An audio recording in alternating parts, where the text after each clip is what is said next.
Welcome, ladies and gentlemen. I didn't do the normal 30-second countdown this time. I didn't let it wait 2 minutes. I didn't do anything because we have not been live on your computer, laptop, screen, whatever you're watching us on right now. We have not been live in almost 2 full weeks.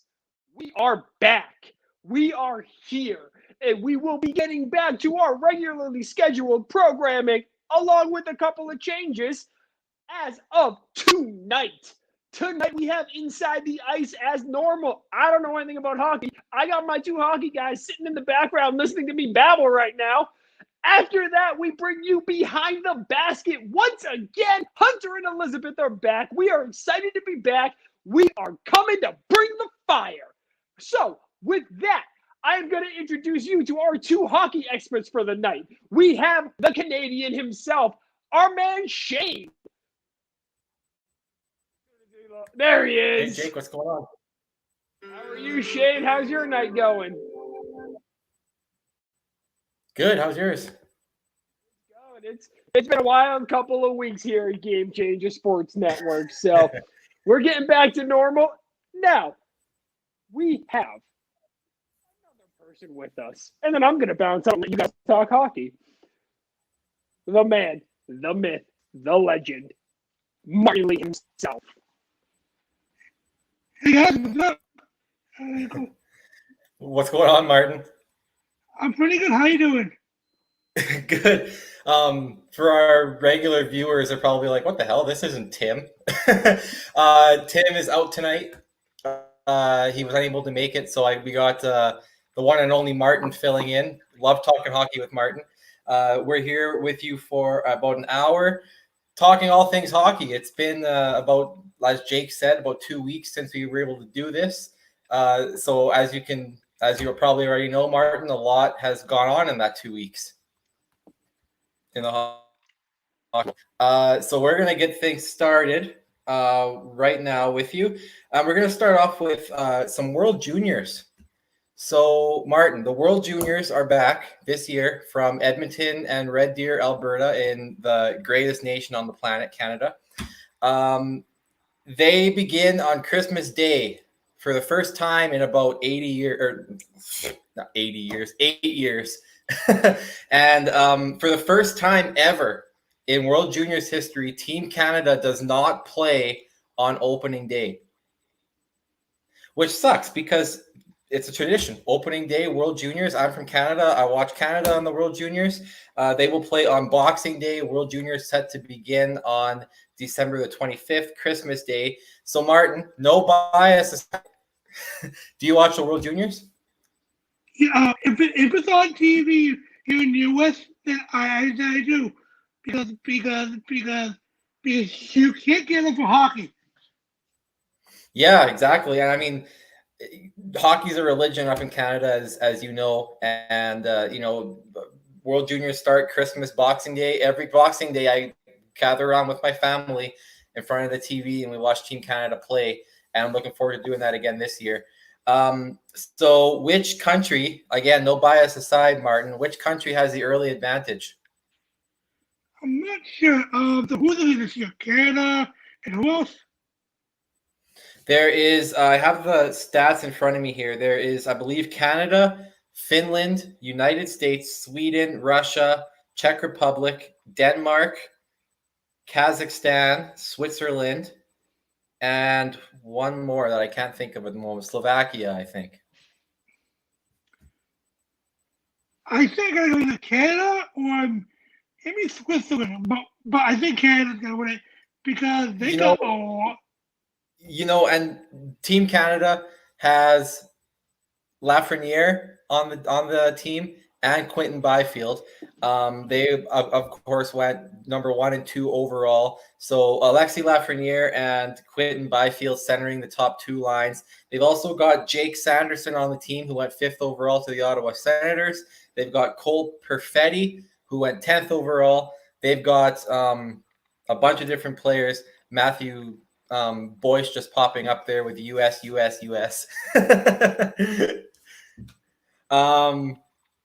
So yeah, I don't know. It's going to be fun to watch. I look forward to the World Juniors every year. Quite honestly, if it wasn't for COVID this year, I was thinking about maybe getting tickets to Edmonton Red Deer. It's just the province over from mine, but it's definitely going to be fun. And the U.S., of course, is they're going to have a good team as well this year.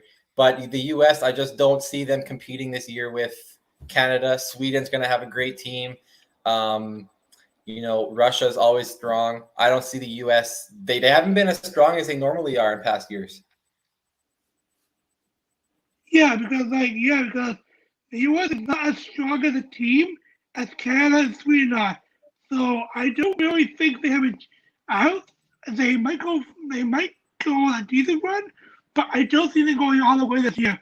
But I think it's gonna be Canada that wins it all. For sure. And so that's about the World Juniors. Before I move on to the next topic, I would just like to point out to all of our viewers that we have a Boston Bruins fan here, Mr. Martin, who is wearing a Tampa Bay Lightning shirt.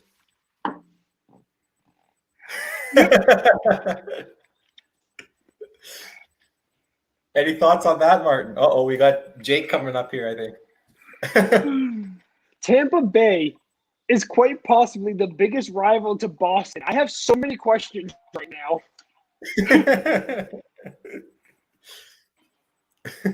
No comment, Martin? Yeah, Tampa Bay is a good team, but they're not the biggest rival. That's Montreal. All right, so we're going to move on to a big signing here. We haven't been live in 2 weeks. There's been a bunch of big free agent signings. Mike Hoffman and Erik Haula, two forwards for the Florida Panthers, still unsigned. So we're going to continue to keep tabs on them. I don't see Mike Hoffman going very much longer. Someone is going to pick him up eventually. But there's three big signings here that I want to talk about specifically in this show. First off, Ottawa Senators signing Alex Galchenyuk. He split time between the Arizona Coyotes and the Minnesota Wild last season. Pittsburgh. Pittsburgh. It was Pittsburgh. I apologize. It was Pittsburgh. Senators signed Alex Galchenyuk to a 1-year, $1.05 million deal. Now, how does this signing impact the Sens, Martin? I think this is a great signing for Ottawa. Yeah, I think this is an amazing signing for them because this offseason they have been making a lot of moves. Yeah, I like the direction that they're going right now. With Galchenyuk, you can get him as a second or third liner. He is a solid second or third liner. He can give you like 15 to 20 goals a season. So for guys that can give you 15 to 20 goals a season, I think that's a really good sign for Ottawa, and he's going to be really good there.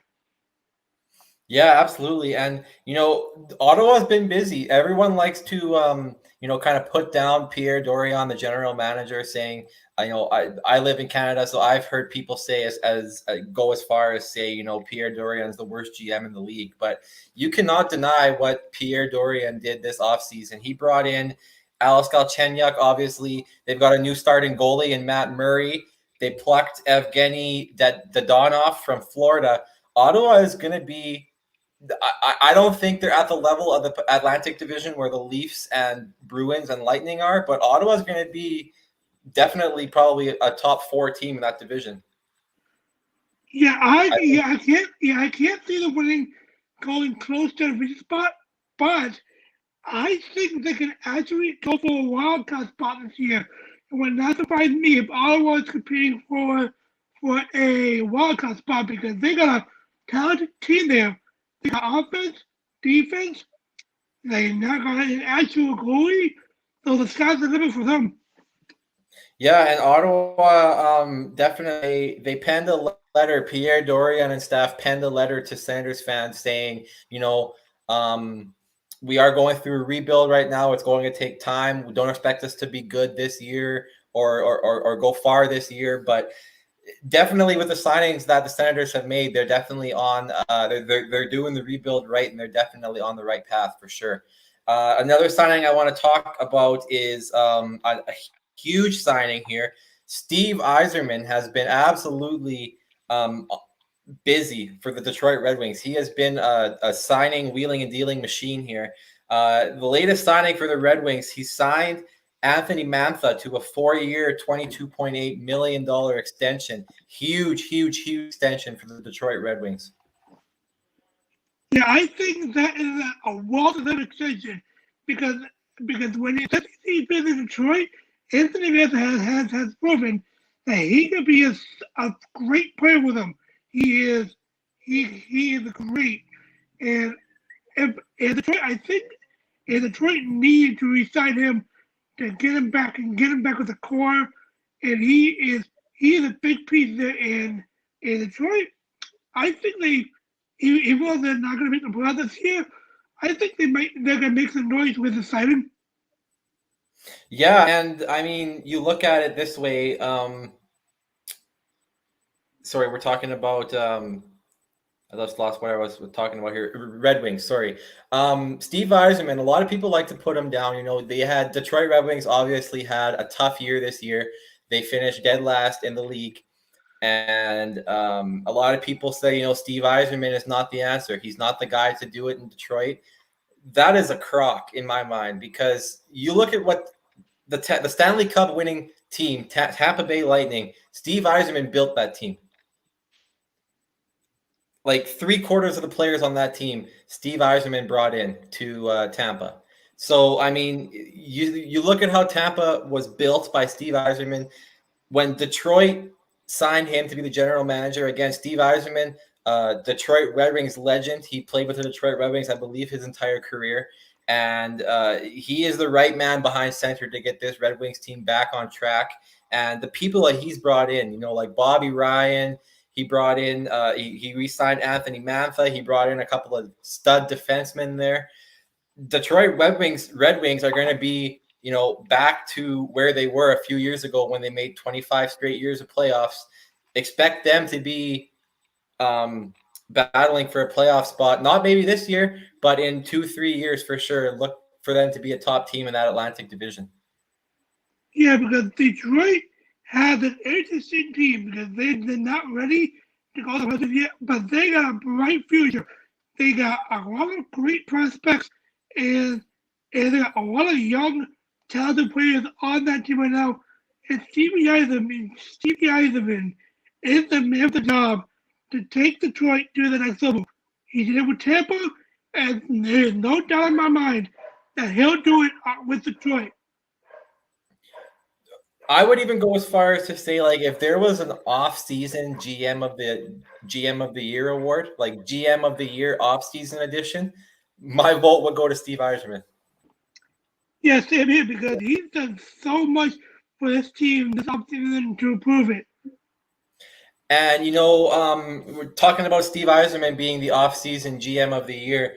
One guy that is in very, very close contention for another off-season GM of the Year.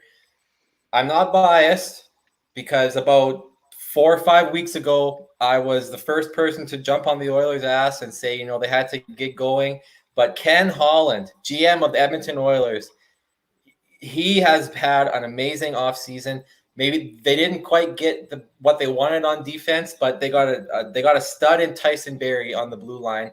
And one signing that I do want to talk about here with the Oilers real quick with you, Martin, Dominic Cahoon. Oilers signed Dominic Cahoon to a 1-year, $975,000 deal. He split time last year with the Buffalo Sabres and Pittsburgh Penguins. Now, I, as an Oilers fan, am a big, big fan of this signing. What do you think, Martin? Yeah, I think it's a big risk, high risk. I mean, how do you want the low risk? It's a low risk, how do you want top signing for Edmonton? Because on his best day, that guy is a great player on his best day. And I think that he'll improve that team a lot. Yeah, I mean, the fact that you get a player of Dominic Cahoon's caliber, who I've always been a fan of the guy. He's like, you know, I watched him back when he was with Chicago. I watched him for a bit last year with Pittsburgh. And this guy can score. He's a goal scorer. He's great on the power play. The fact that Kenny Holland was able to sign him for $975,000 is a steal of a deal. That's a great price for Dominic Cahoon. And I want to just read you out one fact here, Martin. Listen to this. This is absolutely unreal. Dominic Cahoon, he's a German national. He was born in Czech Republic and moved to Germany at a young age. So he considers himself to be German. And again, as you know, Leon Draisaitl, one of the best players on the Oilers, is from Germany. And so get this, Dominic Cahoon and Leon Draisaitl actually played together in a youth league in Germany. Get this, in a U16 league, under 16, they were 15 years old on this team. And in a 60-game season, both Leon Draisaitl and Dominic Cahoon combined for 627 points. In one season? In a 60-game season. That is insane right there. 60 games, Leon Draisaitl and Dominic Cahoon, 627 points combined between the two of them. That's like over 300 points per player in a 60-game season. Now, mind you, this is in Germany. I'm not sure how big hockey is in Germany. And this is also when they were 15 years old. Obviously, they're in the NHL, the best league, best professional hockey league in the world. So I don't expect them at all to put up those kind of numbers in the NHL. But if they had that kind of chemistry when they were younger, Dominic Cahoon was actually requested to go to the Oilers to play with his good friend Leon Draisaitl. I have very, very, very high hopes for this Oilers team. If you put Draisaitl and Cahoon on the same line, they are going to be magical. They're going to make things happen. And I have very high hopes for my team this year for sure. Yeah, Edmonton had a really easy game together because last season was just awful for them. But this season, I think it could possibly. I think it could be a great season for Edmonton this year as long as they can get some great goaltending and the defense can shut down. They only have the offensive firepower, but they need everything else. You know, one thing with the Oilers too is one thing that I'm still kind of mad about with them is they let all those free agent goalies walk. They decided they're going to stick with 39-year-old Mike Smith and 32-year-old Mikko Koskinen. I'm fine with Koskinen. Smith has got to go. I do not like the fact that Smith is coming back. But Tyson Barrie, he expect him to be a first line defense pairing with the Oilers. He's going to be great on the power play. Now, I was putting together some Oilers power play numbers. McDavid, Draisaitl, Cahoon, Nugent Hopkins, and Tyson Barrie on the first line for a power play. That is probably one of the best power play lines in the league. Agreed. Tyson Barrie, offensive defenseman. He had some big power play minutes with the Colorado Avalanche and the Toronto Maple Leafs.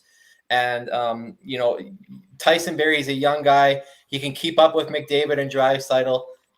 This Oilers team is going to be a sleeper team in the West. And I'm not just saying that because I'm an Oilers fan. This is going to be an exciting year for the Oilers for sure. Yeah, it should be exciting. It should be an exciting season. Yeah, absolutely. And while we're on the topic of the Oilers, I do want to just bring this up real quick here. Real quick. So we saw this comment earlier, right? US. Comment, it's coming up this time. Earlier it just said US. And on my end, it just said the physical letters of US. So this one comes up right on your end, but on my end, it comes up as ka. And if that doesn't explain Canada, I don't know what does. Jake, I don't know, your wife's hopping on the Canada bandwagon there. So anyways, as we were talking about the Oilers just now, Joey Moss may not be a very popular name in the States right now. If you haven't heard of Joey Moss, let me explain to you who he is. Joey Moss is he's basically a celebrity in Edmonton with the Edmonton Eskimos football team and the Edmonton Oilers hockey team. He is dead at the age of 57, died on October 26th, again at the age of 57. Now, the backstory for Joey Moss, did you guys hear about this story where you are, Martin? Yeah, I looked it up I looked it up. Yeah. So, for those of you watching that have not heard of Joey Moss or know who he is, he was the legendary locker room attendant for the Edmonton Oilers. He was in charge of the water bottles. He, was a locker room attendant, so he cleaned all the stuff in the locker room. And he was just a heartfelt friend to everyone on the Oilers team, everyone on the Eskimos team. And I want to share with you guys a story on how the Oilers found this guy. So Joey Moss, again, he was diagnosed. He was born with Down syndrome, so he's a Down syndrome guy. And how the Oilers found him was back in the days in the 80s when Wayne Gretzky was obviously the captain of the Oilers. Wayne Gretzky's girlfriend, her name was Vicky Moss, and Vicky Moss had a younger brother named Joey. And Joey Moss is obviously the guy that we're talking about with Down syndrome. So Wayne Gretzky's girlfriend at the time had a Down syndrome brother who, at the time, Joey Moss worked at a sporting goods store selling water bottles. And Wayne Gretzky was at this sporting goods store. I'm not sure what he was doing there, but he was in the water bottle section, came across Joey Moss, and saw how great he was at handling these water bottles, and how with him being a close family friend with Wayne Gretzky dating Joey Moss's sister, he offered Joey Moss a job with the Oilers as the water boy.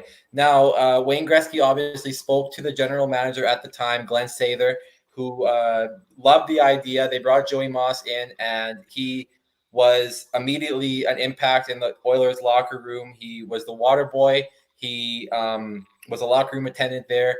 That was in 1985. He was a locker room attendant from 1985 to 2020, 35 years as the Oilers locker room attendant, and as well with the Edmonton Eskimos CFL team. So people in the Edmonton Oilers organization feeling his loss quite a lot. Connor McDavid tweeted and said he had a good cry on his couch when he heard the news.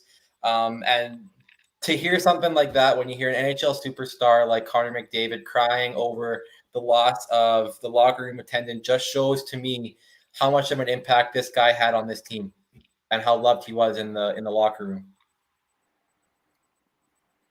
Yeah, when I heard the story, it's touched to me because for a guy that's Down syndrome, that's great. Now Wayne Gretzky came in and he offered him a job. That's great. Yeah, so that was the story behind it. Again, no cause of death for Joey was given at the time. They think it was because of his Down syndrome, complications related to that. But obviously, the impact of his loss was felt throughout the NHL. Many NHL players tweeted to the Edmonton Oilers sympathizing about the loss. So again, Joey Moss, legendary Oilers locker room attendant, dead at 57. Our thoughts at GCSN are with the Oilers and everyone in the NHL affected by this loss. So that being said, we're going to change paths here. And I don't know if you heard about this story, Martin. News broke today. As of right now, there has not been an openly homosexual player or person associated with the National Hockey League. Now, today, there was an NHL player agent by the name of Bane Pettinger. He's 33 years old. He basically came out as gay today, this NHL player agent. And he's the first person ever in the NHL to come out of the closet as a homosexual. And the support that he got from everyone in the hockey community was absolutely unreal. Connor McDavid tweeted, he texted Bane Pettinger and said that, it took a lot of courage. He doesn't think of him as any different as a person. Sandra Menke said there is a Down syndrome guy at the sports store, at the Duck store, that always roosts with the fans. And that's kind of the guy that Joey Moss was. Joey Moss always sat on the Oilers bench with the team. And he kind of worked with the trainers there. So it definitely was, sometimes the best guys are, the sad loss of Travis Roy as well, 44 or 45-year-old man, I can't remember how he was. I think he was with Boston University or something. But he was 45 years old and he passed away as well. I don't quite know that entire story, but anyways, as I was saying with the player agent there, he received text from Connor McDavid, Sidney Crosby, Tyson Barrie, Morgan Riley, Drew Doughty, and others, and everyone basically saying, it doesn't matter, gay, straight, what you are, they will still always think of Bane Pettinger as the great player agent that he is. And that's exactly what the NHL needs. The NFL had an openly gay player. I believe his name was Michael Sam. I believe MLB had an openly gay player. And the NHL, like I said, as of right now, before today, no one in the NHL has ever come out as gay. I think this is what the NHL needed, personally, because it shows that everyone in hockey is accepting and everyone is people too. What do you think, Martin? Do you think this opens the door for a more accepting hockey world? Do you think seeing the praise and the support that this man has received, do you think that young kids growing up that are openly gay, do you think this kind of opens up the door for them to be more accepted into the hockey world?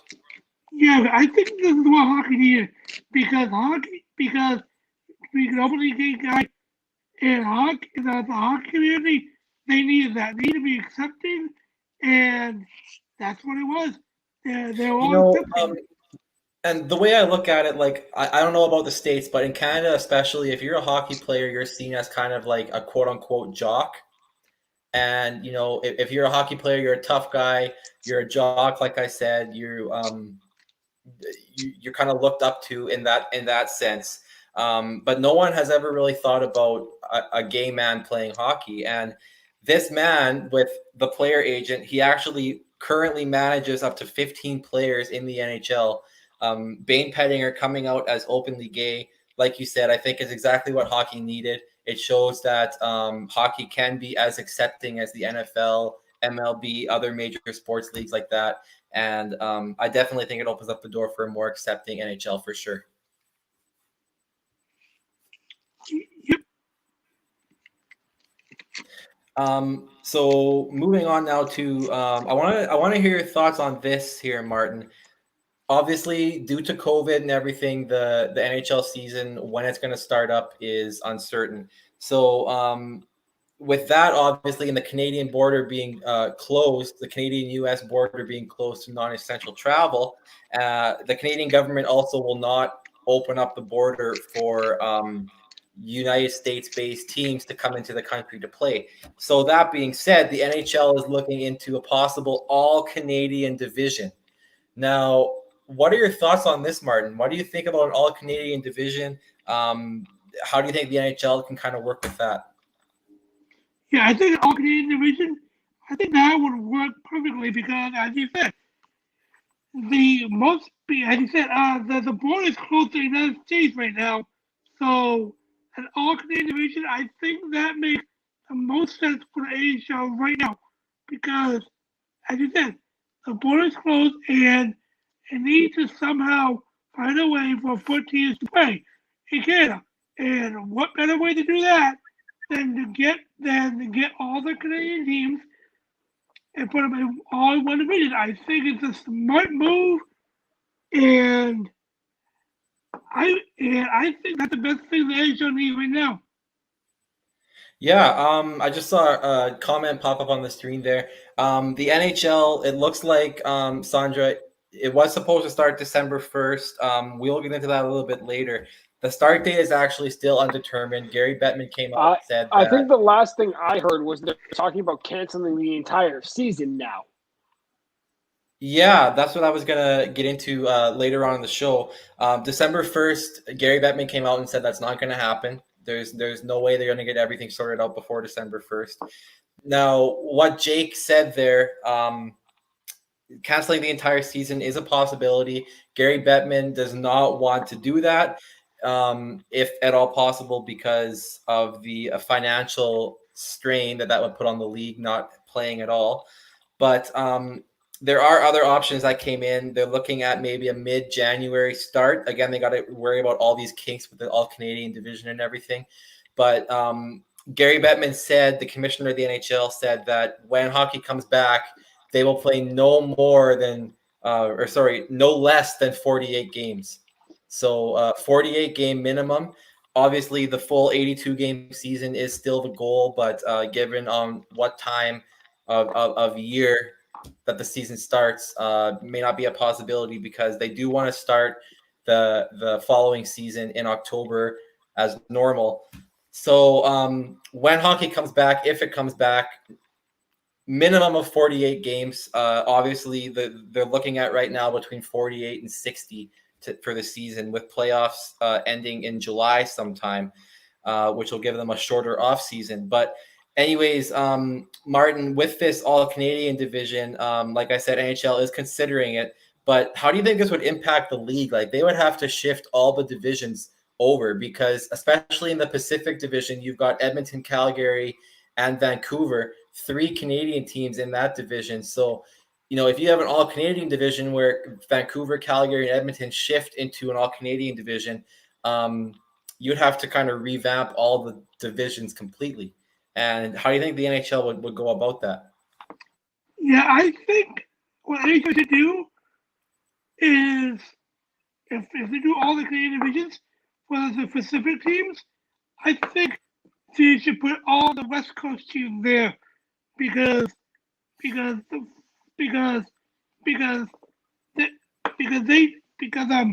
West Coast and the Pacific division are the same, and I feel that if they do that, they could make it work because I feel that they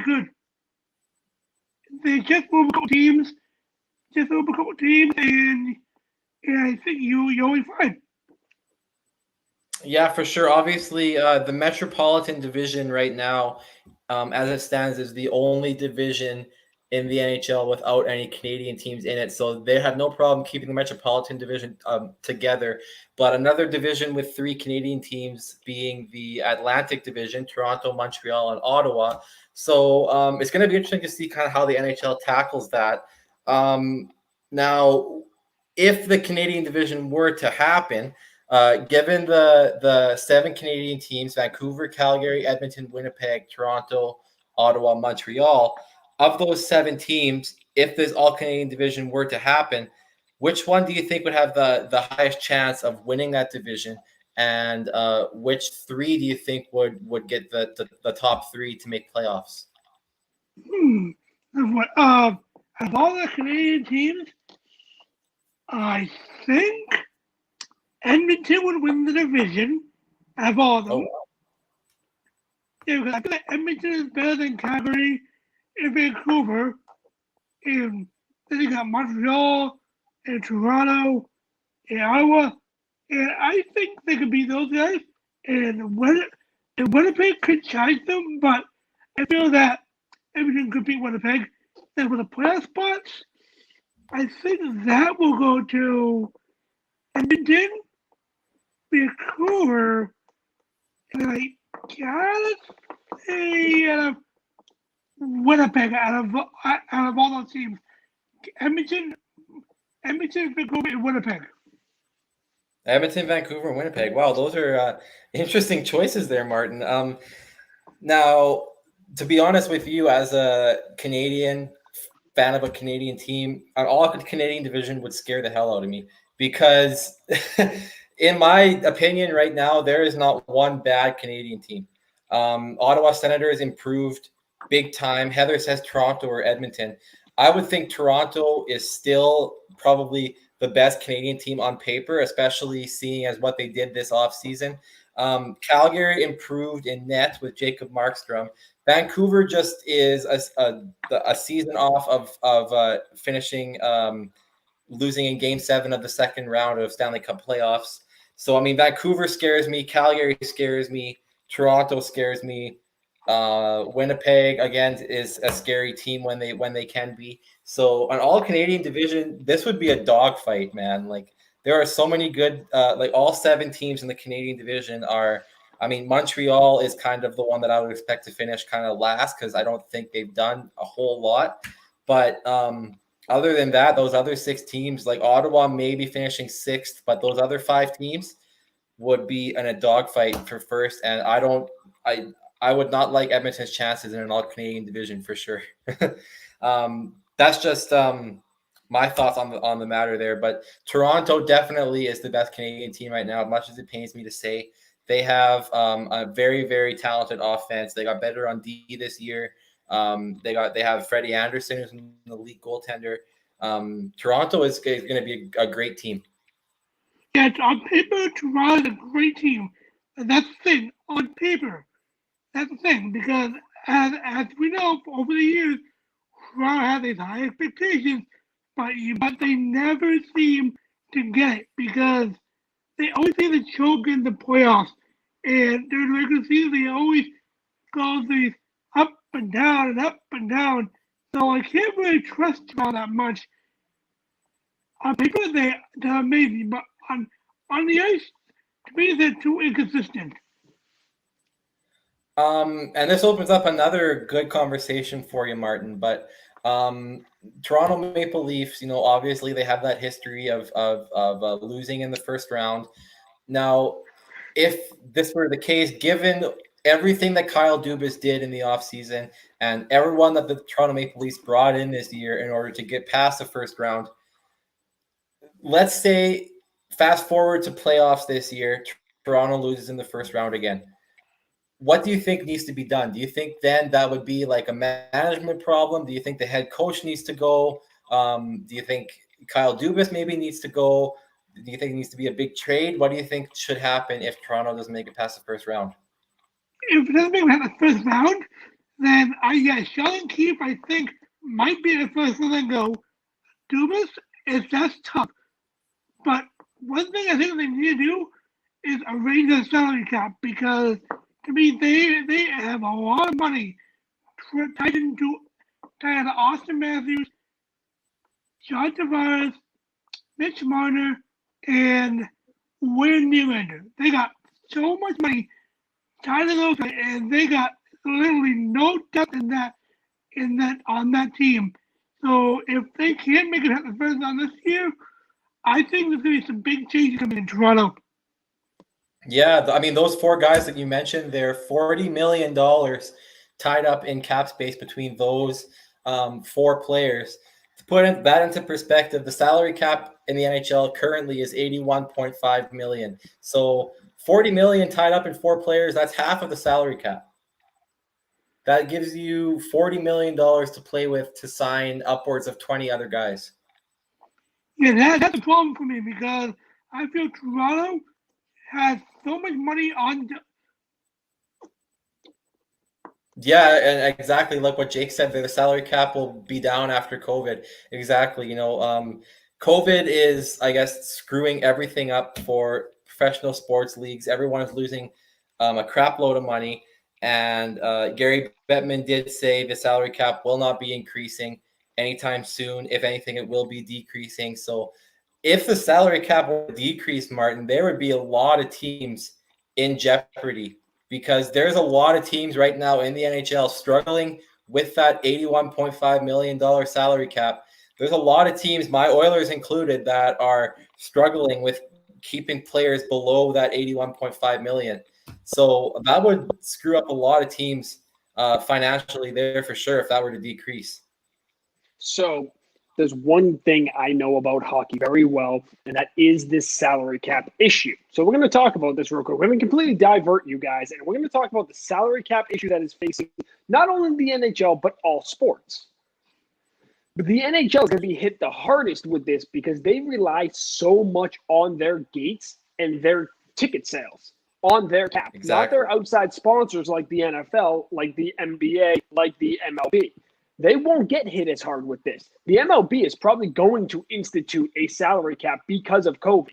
But the NHL salary cap, you just said it's $81 million. It's very well, and it's very possible that the salary cap could actually end up dropping to somewhere around $60 to $65 million, which puts Toronto in a very tough spot. It puts Edmonton in a very tough spot. It puts Boston it puts every team in a very tough spot except the Florida Panthers, really. And Detroit Red Wings. Yeah, teams that don't spend money. Yeah, and I mean that's a great topic there to bring up. With the salary cap there, especially, we are going to kind of divert and talk about this, Martin. Gary Bettman said that when he came out and had this whole bubble format with the playoffs, he said that he knew there was going to be a loss of income there with no fans in the crowd. But to put that into perspective here, they lost up to $1 billion in revenue from playing in the bubble. That is a huge amount of money. Huge amount of money. And the fact of the matter is, as Jake said, a lot of that money, the NHL especially, relies on those ticket sales from fans and fans filling the arena, those concession sales at hockey games. And they lost upwards of $1 billion. And the Stanley Cup final between Tampa Bay and Dallas this year was the least most watched Stanley Cup final since 1958. So again, that's an all sports thing. The NHL also relies on those TV viewers, right? So if you're not getting those TV viewers, mind you, Tampa Bay and Dallas are small market teams, but especially in the Stanley Cup final, they rely heavily on those TV viewers, and they did not get those. So again, we can say that, and I'm going to get to this comment below right after this, but we can say that when the NHL was down, the NBA was also dramatically down. The MLB World Series was dramatically down in viewership, which makes a very, very little amount of sense given everyone's at home. So from a marketing standpoint, your numbers should be up. We're not going to get into the nitty-gritty of why numbers are down, but the numbers are down. And that's going to affect all sports across the board. Now, when we get to the fans being in stadiums, the NFL is doing it right now. How's that working for them? Somebody has COVID every day at this point. So is it smart to let fans in yet with COVID still running rampant? At this point, this is not just an American issue. The entire world is still dealing with COVID. I have friends in the UK telling me they're on another lockdown. So how can we say, let's have fans and let's start to get that money back when we're still putting them in danger? At no point is it a good idea to bring fans back until we have COVID under control as a world, not as this one country, not as just the US and Canada, because they have the NHL and the NBA.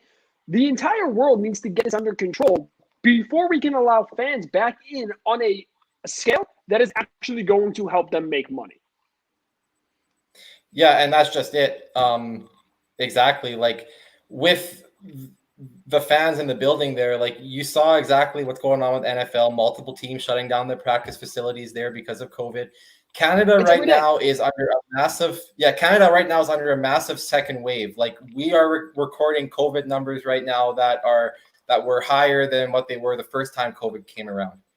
So like Canada as itself needs to get better with that as well. And that being said, like, I mean, it's a worldwide issue for sure. It's definitely still up here in Canada. It's remarkable down there in the States, as you and I both know.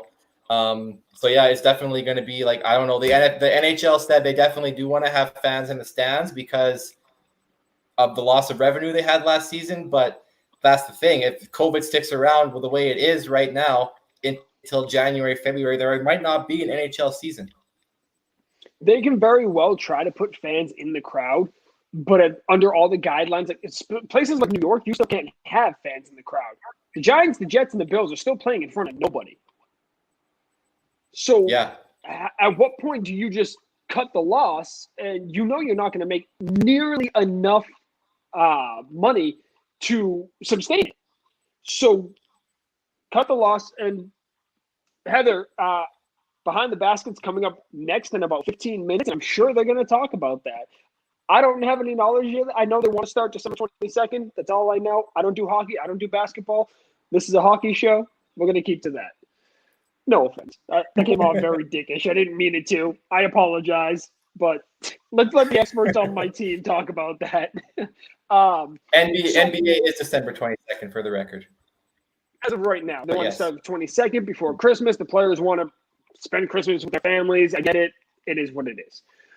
But going back to the NHL, in order to sustain on an NHL level what they need to keep the salary cap, they would need full crowds at every game across the country. Otherwise, this team's going to fare really good, but this team, such as the Islanders, is going to get screwed because they're not making money.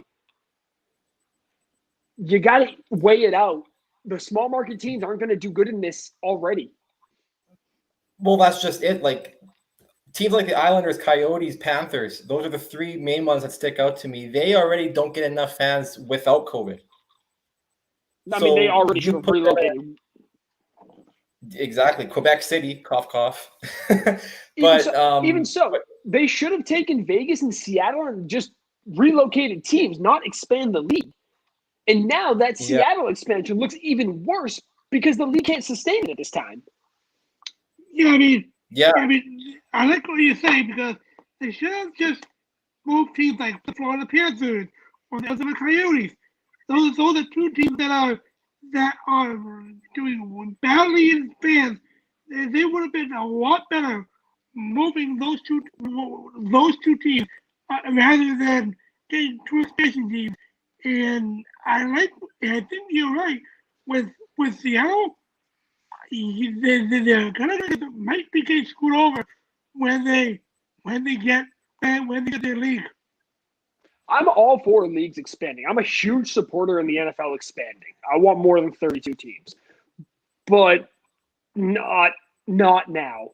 They should have canceled the Seattle expansion until A, we had COVID under control, and B, they bounced back financially as a league. Because Seattle very well at this stage could end up folding the NHL. It's that serious of a deal. Vegas, they came in at the right time. There's nothing you can do about that now. They should have taken the Florida Panthers and relocated them to Vegas. And we have, I don't know, Shane, you might know a little bit better about this. I don't know the Minnesota Wild's financial situation as a team, as a franchise. Do you know anything about that? Minnesota, I think, is doing good.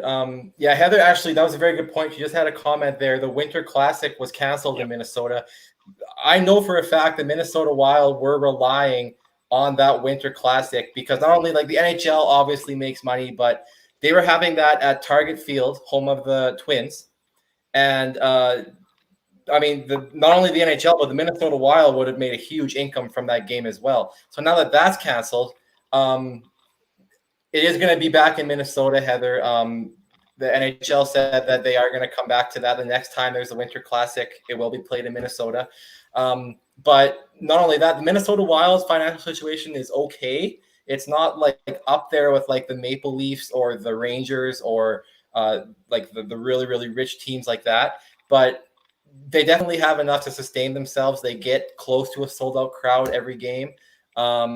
But yeah, those low market teams like Florida, Arizona, Ottawa, New York Islanders, like they're all going to be hurting from this. Like I don't see how they can bounce back so quickly. Martin, you look like you had something to say.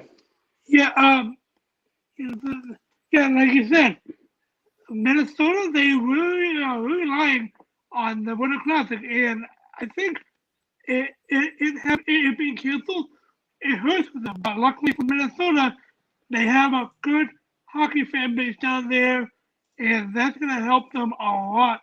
And that's really helping them right now.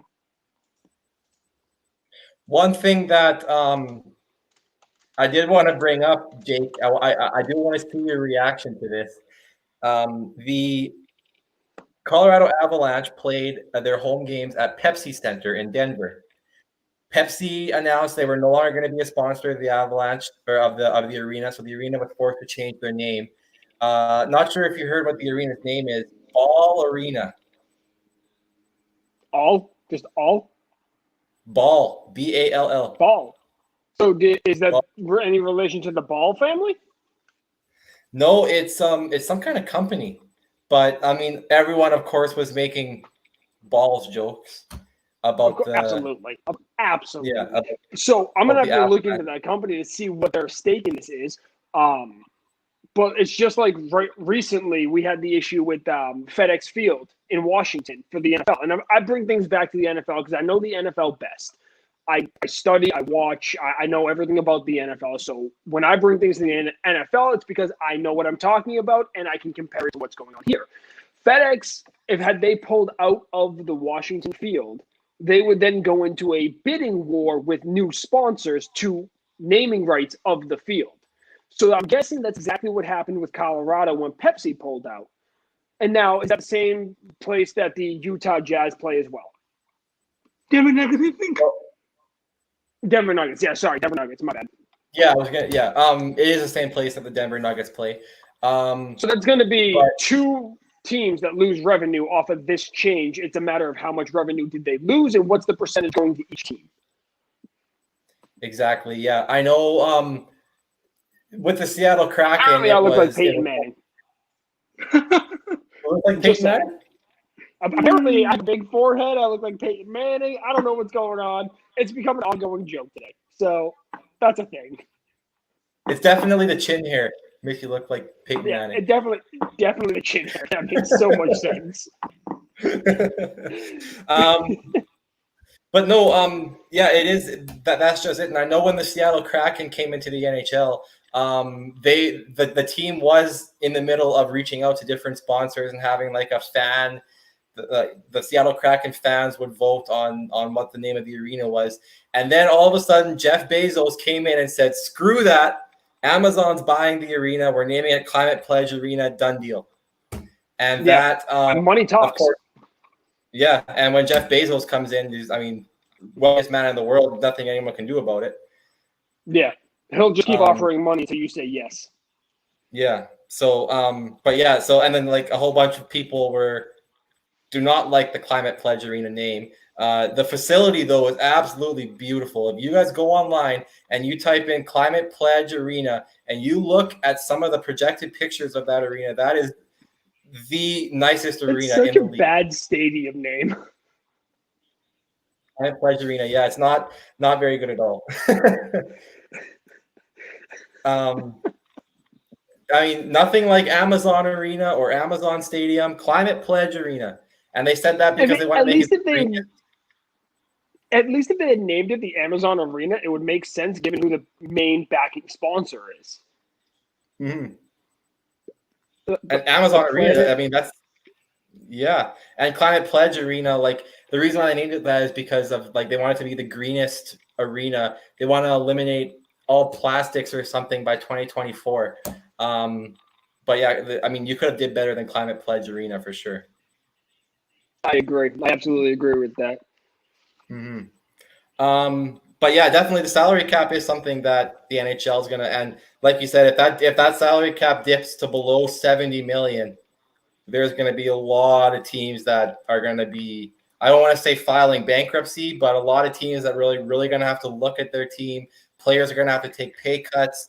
It's gonna be a gigantic deal. And so my question with that is, you just said players would have to take pay cuts. What if they grandfather in X amount of years to get you under said cap room? So let's say this takes effect on January 1st, 2021, and you have to have it done by January 1st, 2022.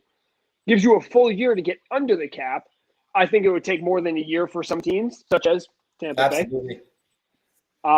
So let's say they make Toronto, Edmonton. Let's say they make it a 3-year thing, because let's be real, the cap's not going to reset and be good to go in 3 years. That's not how money works. Yeah. So let's say, for instance, that happens. Then do you think a lot more teams have the leeway to make it happen? I do. If you gave a team like the Toronto Maple Leafs or the Edmonton Oilers or the Boston Bruins, anyone like that, 3 years to get their players under the salary cap, I have no doubt in my mind they'd be able to do it. But you look at the NHL. The NHL is by far the least rich of the big four leagues. You got guys in the NBA that are making, $40 million a year. Guys in the NFL making $50 million a year. Patrick Mahomes. And then the highest paid player in the NHL right now, Connor McDavid, $12.5 million. $12.5 million is a tiny contract in baseball, football, even basketball. So, and Matt, I got this. We're going to open the next show with this question. Since it's 2020, let's live in a fantasy world for a moment. Take one player from the 80s, the 90s, the 2000s, and the 2010s and start a franchise. Let's all think about that for a week. And we'll have Tim back too next week to talk about this. But this is what we're going to open the show with next week. One player from the 80s, 90s, 2000s, and 10s. Absolutely. And I didn't mean to cut you off there, Shane, but I wanted to get that out of the way. I think we can make that work. I think we can too. I think we can. Are you in that one, Jake? I can make sure I am. I'll make sure I'm here. For hockey? You got it? All right. Oh, yeah. Oh, believe me. I can spitball when I need to, and I can research when I need to. But actually, I already have names going through my head, so I know hockey enough, just not in depth like you and Tim do. You and Tim do a great job, and Martin does a great job on filling in because he is also very knowledgeable and far more knowledgeable than I am. You carried your own though. I did. It's because when we talk money, I know exactly. I follow all this money. I follow everything money-wise. So we got about 3.5 minutes left. Any final thoughts? Yeah, no, I just wanted to kind of end the show by saying, kind of going back to, I believe it was Heather that asked about a starting date for next season. December 1st, out of the question, like I said. Even January 1st, out of the question because the NHL canceled the Winter Classic that was supposed to be played on that day. No All-Star game at all either. NHL canceled the All-Star game, which NHL All-Star game is a joke anyways. Like, no one wants to see players shoot pucks from the stand to the ice. Like, that's not how it works. So I'm not upset about that at all. But definitely, like, what are your guys' opinions? Like, Jake, you don't think there's going to be an NHL season this year. I personally think they'll be able to start by the middle of January, I hope, because I don't know how I'd be able to make it a whole year without hockey. I don't think it's in the league's best interest moving forward to continue a 2020-2021 season. Matt, I know you're watching. Let's get that clipped, or let's get that in an image, and let's post that on the Facebook that I have quoted that, so that when it does happen, we can just say I was right. 100%. Or Shane, you can make that image. You know what I just said too. Let's get an image. Let's make sure it's known that I just said that. Sounds good. I'll get right on that. And we'll make way for Behind the Basket. Perfect. All right, so Martin, any final thoughts? We got about 1.5 minutes before we get the Behind the Basket going. Yeah, I think, like he said, the middle of January is, I think, a good target for the NHL. But I see your point where you're saying that it's not the NHL's best interest. But I feel that the owners are going to kick in, and they're going to have a season middle of January, maybe early February. I think it's going to happen.